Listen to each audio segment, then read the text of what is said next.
Yeah, I hear you, man. How you doing? Pretty good, Rick. How about yourself? Good, man. What can I do for you? Yeah, yeah. Well, just had a couple questions here. So, I watched the video around might have been a week and a half ago. It was like the 90-day action plan, and with that, like the way the market is going, do you think that's still a good something good to do? Because like I'm working with a partner right now, and we're kind of dividing. Like, she's pulling lists, and then I do the cold calling and driving for dollars and stuff like that.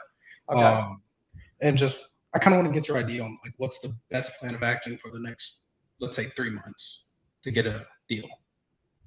Well, without like getting into like deep personals with you. So, which market are you in? Like, what Uh, state? Dallas, I'm so sorry. Texas, Texas. Okay. So, great market. So, you're not in like San Diego or Manhattan or anything like that. Um, so, number one, I always tell you guys look at your market locally. Um, the easiest way to do that is just do a realtor search. All of you have a local realtors association, and you can just Google it. So to give you an idea, like I have the Palm Beach Board of Realtors. I Google it. I can go on there. I can download stats, and it's great. But here's the downside. Most of the stats are 2, if not 3 months behind. Mm, But you can like how like we're talking the market's bad. There's some markets where it's actually really good. So the yeah, first thing is get like the real information. You all hear nationally, and it's very easy to blend all 50 states and figure out what's going on. But you really need to know what's going on in your market. So the three things I concentrate. Number one, the average median price, okay. which is dropping across the country. Number two, the days on market. Mm, Okay. And then I'm going to track the inventory. Those three are going to figure out how much of a punch you're going to take in your local market. And if you don't know those numbers, you guys are completely guessing. I know my numbers locally, and if you don't know them, because some markets are much worse than others, and if you're in a much worse market, you got to be very aggressive on the conservative side on your buys. But in my experience, if you stay at the median price or below, mm, I'm here to tell you a lot of you guys are insulated from some of the stuff that's going on. So, like I'm here in Florida, the high end price points are melting. We've had a 20 to 25% reduction on anything $800,000 or higher. Okay. But our average median price is about 385,000. And so we've been concentrating on everything from 325 below, and we are moving them like that. And that's okay. the key with the minute I approach 400, we struggle moving the properties. And that's what I want you guys to understand is you've got to really be dialed in on your market. So once you know, hey, if I stay at my median price or below, and I'm tracking the data in my local market, and the minute you start to see like average price, days on market, or inventory start to like level off, Mm, then you can get really ahead of this market. Unfortunately, it's all falling. It's safe to say it's going to fall through spring and summer. And after that, we'll have to see what happens. I think the next sign, you're looking for the stock market to start to stabilize. And until the Federal Reserve starts, like they're dropping I think every month and a half, 75 basis points. When they drop to 50, they're kind of starting to signal the end of the pain. And then the okay. idea is to get the pain down to zero. And then hopefully, eventually, it will go back the other way to stimulate people to get mortgages and stuff like that. So right now, we're at about 8% on a mortgage. Okay, so think about this. If the average median price across the United States is 350, remember the balance on a mortgage, 8%, like it costs them a lot of money to come up to pay for that. And the higher that interest rate goes, the harder it is to liquidate these houses. So once you get above that price point, you better have a special house because Mm, it's going to take a lot of time to move it. So um, we're still in really good shape at the median and below prices. That's where you guys got to understand. So remember, the whole point of wholesaling is to make a ton of money and minimize your risk. Okay. okay. So let's make lots of money and really minimize our risk, and you'll be fine. Okay. And then the strategies I went over today, drag out your inspection contingency times Uh-huh. because you have to. Like our buyers are taking 2 to 2.5 weeks to make decisions right now. It used to take 2 to 3 days. Okay. So I'm going 30 days with all the sellers. And if they don't want to do it, unless they're giving us a beyond smoking deal, we don't do the deal because they're not selling. They're not going to sell. So I would stick with that game plan. And the most important thing you've got to understand is your ARV's got to be spot on. You got to be on the extreme low side of the ARVs. So when I say it's 200 to 220, don't think it's 230 because you're going like that's going to be all your profit. I would actually price that thing at 185, 190. So if you get it and it's still the numbers make more, you still have room because your cash buyer is going to want some more money into it. So you're in a really good market. I'm telling you guys, people want to sell their houses right now. We are right now we are still in the denial stage of the real estate market. And you know what that means, right? It means people think it's magically going to fix itself by the end of the year, and it's not. Okay. Remember how long real estate took to get to this point. We're only in month 7 of a downward market. Now, here's the good news. Most down markets the maximum they last for is 24 months. So you're only in month 7 of, I think, which is at least 18 to 20 months. So these prices are not coming up, guys. There's nobody that's going to save the sellers. So they're going to be there. So that deal you turned down today because they wouldn't take your number, put it in your follow-up and don't freak out about it because you have a high probability of getting that deal. It's going to be a low number when you do it. So we've already picked up 3 additional deals of people who turned us down and like, hey, we'll take that offer. We lowered the number again. They had to think about it another few days and they wound up taking it. So I don't get upset when people don't take my offers in the down market. I could care less. Put them in the long follow-up, 30, 60, 90 days. Whatever it is, because guys, no one's coming to save these homes. And especially homes that need work, the ones that we want to target, realtors right now are literally scratching their head. Unless you're giving them picture perfect, pretty little houses, they cannot move them. I mean, some realtors can, don't get me wrong, but in my market, stuff is really, really struggling to move. Now, even on the average median prices, if you get one that's beat up, it's not going to sell in the open market. It takes 30 days to sell it on the open market. And before this ever happened, it would take less than an hour. So 7 months, the entire attitude's changed towards the market. And what do we got coming up? Holidays, Thanksgiving, Christmas. And guys, I don't know about you, but like stuff's expensive right now. And families have to make decisions upon getting food, putting gas in their car. I don't even know if like gifts are even an option for some people. It's that sad right now. And some people are going to have to make decisions on consolidating households and helping each other out. And here's a little secret. December is always my best month in wholesale. Every year, December, good market, bad market, it doesn't matter. You know why? Christmas. People make decisions in December. Not only do you have the holidays, you just come out of Thanksgiving. You're thinking about all of 2023. You're thinking about Christmas, all the good times, the bad times. And then that's when people sit down and make decisions. Hey, we just need to sell this. We're going to have to downsize or, we just have to move in mom's house to make things work until the economy recovers. And you guys got to be there to help people out. I'm telling you, December, the last 2 weeks in December, if you guys take it off, I will take every one of your deals. I'm telling you right now, they are the best months.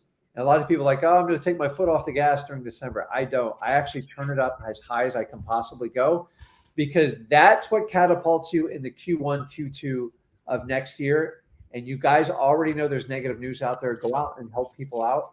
And honestly, I'm here to help people out. I don't make anybody sell me a house, and I think it works well. So I would take the 90-day plan and push forward. Just do an emphasis on high motivation list. And then when you're talking to people that are on the edge and you want to sneak up to that price, don't do it. Hold tight. Worst case scenario is you don't get that deal. Best case scenario is they call you back in a week or two and you get that deal. Or even a better case scenario is you turn that deal down and a better deal comes up and you get that one. And then the other one calls you later and you lower the price on it. It's a win-win. It's happening all the time right now. Okay. I just waited somebody out for $110,000 discount. It only took me 32 days. It's like, I can't move this thing. Like, you're right. I'm like, okay. So I teach you how to be, I need to do an entire presentation on this. what's the word? How to disconnect from your offers. So in the down market, you got to be more detached from your offers than ever. Why? Because what are the options? What are they going to do besides someone like you? And Nothing. all of a sudden, you don't have 10 wholesalers going after them. Maybe you got 3 or 4, but as long as you kill people with kindness and you do it, I think what you're doing is just fine. You just ramp up the motivation and just focus on the people that want to sell now, and the ones that are on the edge. The last 4 or 5 years, everyone's been reaching, and I reached a little bit too, to be fair. I don't reach anymore, and I tell them the price is going down if you call me back. I only have so much money, and I want to move stuff, but like it costs a lot of money to move stuff for people that actually have to fund it. So when you guys are doing the assignments, you have to have time. So you got to give them time to assign it. So guys, hold tight. Go for no, and when they turn your deal down, just put them in your follow-up. Do not sneak up another $5,000 or $10,000. You don't need to.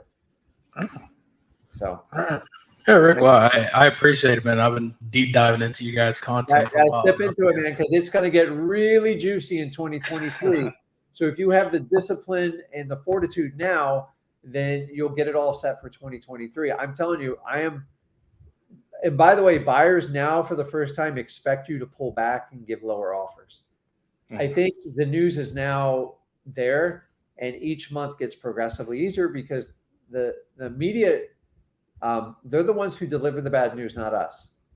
We just capitalize on it, and we'll go. And then here's the thing is, guys, understanding the most you're going to have on this window is 2 years. So what are you going to do in 2 years to connect with as many motivated sellers as humanly possible? Because then we get to go back to the other show, and that wasn't so much fun either. It was a pain in the butt because you had to like really roll out the red carpet for motivated sellers, and then you didn't spend any time with cash buyers. So now we're spending more time with cash buyers, and we're being more flexible with motivated sellers. But here's the main thing is, if they want to sell their house, connect them to a realtor or put them in a long follow-up. Only spend time with people who need to sell the house, because in this type of market, you have to buy great deals, and you're not going to get great deals on the want factor. It's got to be the need. Okay. All right. Well, yeah, I have somebody who's motivated. Spoke to him actually earlier today. So I'll follow up this week, and I'll keep you updated, man. Appreciate it. And be patient when you talk to them. I think for the last 4 or 5 years, you guys have been taught by so many people to be so eager to buy stuff. Yeah. And if it's in your DNA, and that, like, you got to change the tactics. You have to be, you just have to be cool and calm about it. We all want it inside. Like, don't kid me, but you can't be so overexcited and keep bidding up your price. Because if you did that, I would just keep asking you for more too. Yeah. There's something really powerful when someone knows you're going to walk away. So I had a guy the other day, I put a video of this together. It was really powerful. He turned my offer down. I said, well, he goes, that the best you can do? I go, honestly, I'm stretching. I shook his hand. I walked away. Mm-hmm. I swear to you, about 30 steps down, he ran down and chased me down the sidewalk. And here are his words. You ready for this, guys? I don't make this stuff up. Before you don't give me an offer, just give me an offer. I'm open. And that's how I struck like a phenomenal, I almost got a 90% discount with that tactic. And I made an offer and I got turned down. And when he made me come back the other day, I cut the offer by another 50%. Jeez. He's like, listen, I'll just take whatever you'll give me at this point. I'm like, now I did it had a lot of problems though. Trust me, it was a nightmare. It was a nightmare deal, but I knew I would make money. I'm not going to fix it up or do anything. I'm just going to sign it and move on. So I didn't take that mentality, but like we shouldn't really be switching from market to market, but remember, you have to adjust in every market. Like, I just think so many wholesalers have been playing realtor. It's been tough. Yeah. So just be very conservative in your numbers and say, listen, here's my offer. Don't take it. It's not personal. I love you. You build a rapport. And by the way, your rapport has nothing to do with your offer. That's why you should be detached from your offer and married to your relationship for the rapport. Okay. And if you do that, nobody likes to turn friends and families down, dude. Like, right? Every friends and family is shot, and that's what you're working in. But when it comes to your offer, you have to detach. Go, listen, I get it, but that's the best I can do. And honestly, I think I was reaching when I gave you that number. But let me know if something changes. If I still got some money laying around, I'll see if I can do it. And then if you can get them to chase you, remember, it's just like that dog. My dog to this day, If I let him out the patio and he takes off, runs around, and then I call him to come back and he just stares at me. Why? Because he wants me to go out there and play with him. If I go out there and start chasing him, I look like an idiot. I get tired, and you can't catch a dog, right? Where if I shut the door and tell him, listen, I'm going in about 10 seconds, I hear just he's like just begging at the door, like, and you guys got to do the same thing. Oh, that makes sense. That was a great analogy. Okay, Miles, go get it, man. Awesome. All right. Appreciate it. No problem. Paul, you there? Hey, Rick. Hey, what's going on, man? Me? Yeah, I can hear you. Can you hear me? Yeah. So I'm 15 and I just watched your 90-day action plan video. And it said to check in with you. So that's what I'm doing right now. Oh, wow, man. 15. Where you live? What state are you in? Texas. Awesome. Like awesome. Southwest Houston. Okay, cool. Are you in school right now, or? Yeah, I'm in high school. I'm a sophomore. Okay. So what do you like to do at high school? You do I just lift weights right now. Oh, cool, man. Awesome. Yeah. I just have Okay, so what go ahead with your question, and I got a few questions for you because I don't talk to you on here. You sound very mature, by the way. What'd you say? I said you sound very mature, so you're never gonna have an issue on the phone. All right, thank you. I just had one question. So I have like my dad, he'll sign like on my behalf. Okay. But I was just wondering because he works like a 9 to 5, so that's gonna be kind of like an issue. You know what I'm saying? So my son started at 16. Yeah. And for the first year, I actually until he turned 18, I had to do it. But to be honest with you, the first few months, I spent a lot more time with him. Don't get me wrong. I'm in the business. I know it. But if you could set deals up to where you just get your father's signature, and you need to fill your father in, because I don't want him signing something legally he doesn't understand what he's signing. Yeah, I filled him in on like he knows. Yeah. So the idea is you can review the paperwork with your father on his schedule, like when he gets home from work. You don't want to call him at work. Yeah, definitely. Whatever your relationship is, and you can set everything up, because for the most part, motivated sellers, like if you can help them out and get it done, they don't care. Like, it's so funny in my office here. I got to post this. I have a picture of Zach's first deal he did at 16. And the seller has a freaked out look on their face. Zach has a freaked out look on her face. And I'm just like laughing my butt off, because neither one of them knew what they were doing, but we still put the deal together. The mechanics always works. The contract, do you know how many contracts I sign? Like, I have people who do it for me, like set everything up, and then we line them up and we just sign them all at once. Now, I trust them. I don't even read them anymore because their butt's on the line if they're wrong. So your butt's on the line if you get something wrong. But honestly, contracts are pretty straightforward. And the contract I give you in my course, unless you screw up the price or the dates, like, you can't screw it up because it's pretty much written up there. Don't leave a giant deposit. Make sure you have an exit strategy.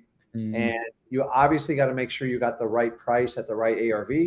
And you can't really screw it up. When you do like a 20-page contract, there's a lot of stuff you can screw up on it. So what I would do is get it all set up. Make sure you review it with your seller, and just have your dad review it, and just tell, all you got to do is tell your motivated sellers, like, listen, I'm gonna have my partner handles the money part. He's just gonna just get a signature and I'll bring it back to you. Now, here's the most important part for you. Okay.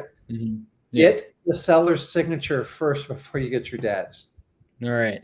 Because it's easy. That's the easy part. Getting your dad's is the easy part. Getting the seller signature is the hard part. So the first 2 years, Zach went out and got every signature, and I said, get the signature first. Every now and then I had to get involved, but most people don't want to sit there and sign together. They could give two craps. They don't care. They don't care. And then when it comes to the actual closing, it's even easier. And then once you have a relationship with the title company, they'll even let your dad close it electronically. Wow. With a DocuSign and stuff like that. So honestly, the signature is kind of the easiest part. All right. You just got to make sure your dad's willing. Like, don't trip, don't do anything he doesn't know what he's doing. But is your dad on board with what you're doing? Yeah, he is. He's actually in like commercial loans and stuff, so he knows what. Oh wow. How to read contracts and stuff. So does he support you on this? Yeah, but he's kind of like iffy on the PropStream and dialer subscriptions. You know what I'm talking about? Well, yeah. Remember, now, number one, they're not a requirement. Yeah. Number two, you can do it without them. Number three, when you decide to ramp up your business a little bit more, it is better than hiring an employee when you first start out, because employees are a lot of work when you first start out. And Yeah. you got to understand, when I first did those, I paid 25 cents for every lead.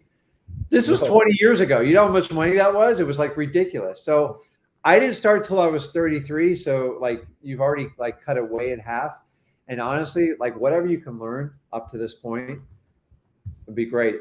Is your plans to go to college, or like what do you want to Uh, do? I don't really know. I mean, I might just go to satisfy my parents because that's like they're big on that, like really big. So if you ever want to talk to Zach, he's on the lives and stuff. Yeah. Full disclosure, Zach's a really smart kid, though, like much smarter than I ever was. I was street smart, book dumb, but it's his mother is a former educator, and so a lot of our family Who's is mine? like is so yeah. So she's a teacher for a long time, but I quickly got her out of that because they didn't pay her anything. I said I can do one deal and make your entire salary. Like, why don't you just go help out at schools? And that's what she does. She helps out. But Zach wound up getting his AA degree while he was in high school, just to Oh, get through the process faster. Because number one, if you haven't looked into that in your school, it's free, and most public schools don't want to share it with you because it takes money out of their budget. Okay, so look into that, because if you can get 2 years of college done, and by the way, it's not like really hard courses to get your AA. Your AA is like it's like your GED, like for college students, in my opinion. yeah. Then if you want to just rip, and then Zach got through college in a year and a half after that. So Zach, he spent his entire college career flipping houses, and Really? he actually went away for school for a year, and he turned his whole dorm center into a cold calling center. And Yeah, I've seen the videos. yeah, he was making hundreds of thousands of dollars while he was. He's like, I don't know, why am I at school? I go, it's your call, man. And Yeah. then he went and finished his thing online. Now, I will tell you this. I'm here to tell you there is no shame in getting your degree online. There's no problem. So you might be able to like satisfy the parents and do that and be able to find some. I'm not here. I don't want to get you in trouble, No, but I'm yeah. here to tell you. So my daughter does medical, so she's getting her doctorate. And they'll pay her well and did it. But unless you're going to get something in law, engineering, or medical, I don't use this against. I don't know why anybody would go to college today. Like there is no value. Yeah. It's like it's almost worse than high school. I'm sorry. And the only Yeah. reason like most people go to high school is because you have to. So Mhm. I know nothing about homeschooling, but it's something I would consider if I'm not having any Yeah. more kids. But like these schools are you know they're not teaching you much. So They're not. past reading, writing, and math and stuff like that, which is all done for you. And by the way, I pay everyone to do that, but you still need to know it. I got a degree in finance. I was terrible in college. I was a C-minus student at best. And but I did learn how to read financial statements, and I learned how to do accounting. That's probably the only thing I ever got out of college. Mm. Writing papers and all that other crap. So dude, I'm just telling you, man, the whole world's out there for you. Like my son Yeah. at 17 was consistently making 100 grand a year while he was in high school. So Yeah. don't move to the opportunity. education system. They're not going to teach you how the economics of the world works, and start figuring out. And here's the other thing is find a way to live off 20% of what you make, and you're going to be a really rich guy by the time you're 20. All right. I forced Zach to do this. I don't force him anymore. He does it. The kid never spent a dime till he was like 21, 22. So he racked up what, $500,000-$600,000 while he's living at home, doing everything and going to college. And then he has no debt and everything like that. And 600 grand is so easy to turn into $1 million. And then once you have that first million, then it's just, okay, how do I get the 2 million and stuff? The younger you do it and the earlier you figure it out, the better off you are. And here's my problem is I figured out how to make $1 million. I just didn't figure out how to keep $1 million. So it took me about an 8-year journey to get there.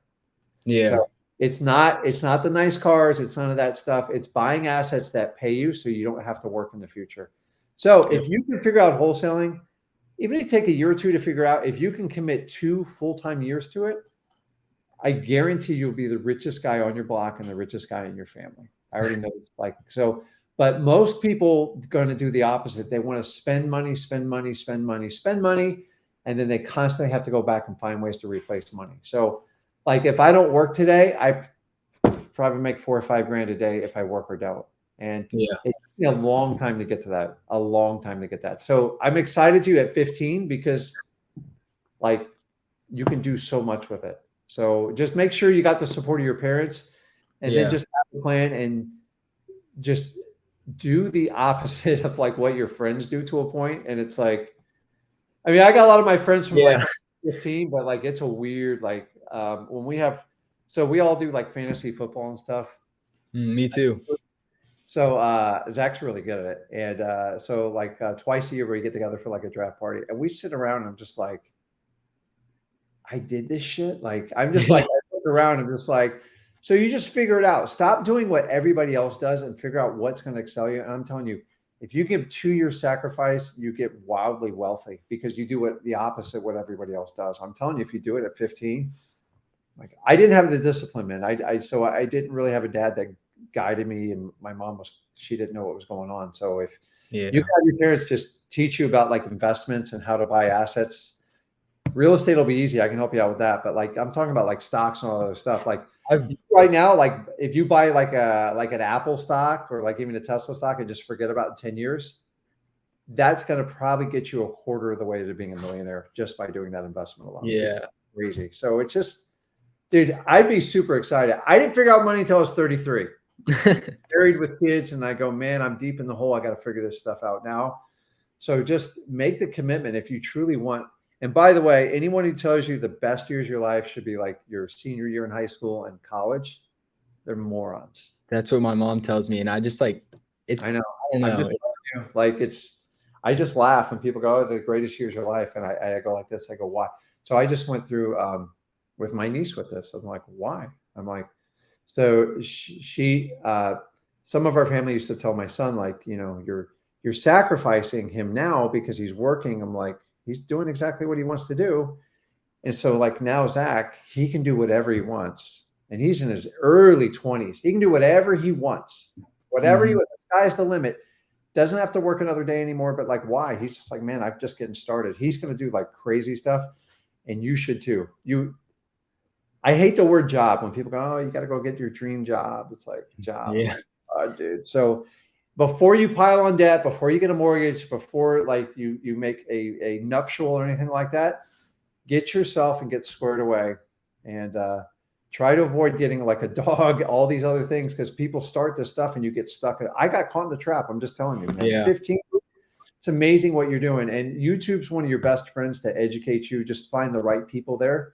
Yeah. And really, really smart people on there, and they'll teach you. Nobody taught us about money as kids. And that's the problem. And now you have everything in front of you. Honestly, find a way to get 100 grand in your bank account and do it legally and ethically. And then your job is to take that 100 grand and grow it to $1 million. And you can easily do that by the time you're 21. All right. Once you have $1 million, do you realize you're ahead of 98% of the entire world? Crazy. Then you can have fun. Then you take investments and then you compile it. And the idea is I always used wholesaling because I could constantly pull $10,000 and $30,000 checks out of the year. And people are like, I don't understand how you can do that. Like, I bought my wife a car the other day. I just paid cash for it. I didn't want to pay the financing. They're like, how can you do that? I sit with my friends and like, hey, we're going to go over, we're going on this trip. And they'll start asking me how much it is. And I don't really tell them. I'm like, well, you know, I don't have more than $1,000. And I wind up paying for most of all of them. It's just 15, dude. I'm super excited for you. Like, just keep doing what you're doing. I'm telling you, wholesaling, I've been doing this 20 years, dude. It is not a like quick fix. It's not super easy like everyone tells you, but if you stick it out and you have hit the perfect market for it. And here's the thing is, Zach's biggest challenge is he sounded really young and he looked really young. And so that's what I was kind of worried about. Dude, you sound like you're in your mid-20s. Really? I've never heard that. It's not going to be an issue, and you sound pretty confident. And so honestly, the value classes, anything accounting, financing, and anything that helps you with your confidence and like giving speeches and stuff like that, do it. Like, take speech classes. I dreaded speech classes when I did it, but like now I look back at them and they really help kind of mold who you are. So, and then, still be a kid, you still have fun, but like, Yeah. don't Balance. accept like everybody being broke with a job. It's like, Zach goes, Zach was saying the other day, he goes, why would someone take a job for 80, 90 grand a year? I'm like, I go, most people go crazy for that. So you got to find a way to work the system to your advantage. And then, but here's the dude, most people go to school, they get a degree, then they party like crazy, and then they go take the first job. They usually wind up getting a sales job, and they get their ass kicked for a year or two, and then they try to climb up the corporate ladder. I did it for 12 years. It sucks, dude. Wow. 120 grand a year, and I was working 80 hours a week. So just to give you an equation, for 60 grand a year, I pay a guy just to drive around and do shit for me. Like, Really? you know why? Because I can afford to. Like, what? Yeah. You do this for me. It's like, it's so freaking nice, but I give up a big portion, not a big portion of my income, but like, I only have so much time in a day. So keep going, man. Any other questions for me while I got you? No, not Okay, right so now. keep coming back, dude. I love like a 15-year-old. I just like, as long as your parents support you. Yeah, they do. I've given you a couple ideas. Look into getting your AA degree and maybe even getting 1 year out of the way. And so here was my deal when Zach went to school. Even though I can afford to pay for school, I didn't fully believe in it. So I told Zach he needs to pay for his own school. Dude, he looked at me like, are you nuts? And so he applied for every scholarship. He talked to people how to get scholarships. Not only did he get school paid for on a complete, he did on an academic. He's a smart guy. My daughter did it too. Is they got grant money and they got scholarships. I don't know. Do you know how scholarships work? Yeah, like academic. Bro, you ready for this? They just give you the money. You do what you want with it. They put Really? it down. Zach walked away because he finished school early. He walked away with a bunch of extra cash. Now you have to pay taxes on it, but who cares? You just take a portion out and do it for taxes. So keep in mind when you get those scholarship money in the grant, they send it to you directly. Really? Yeah, good stuff. And by the way, there are scholarships where people don't even apply for.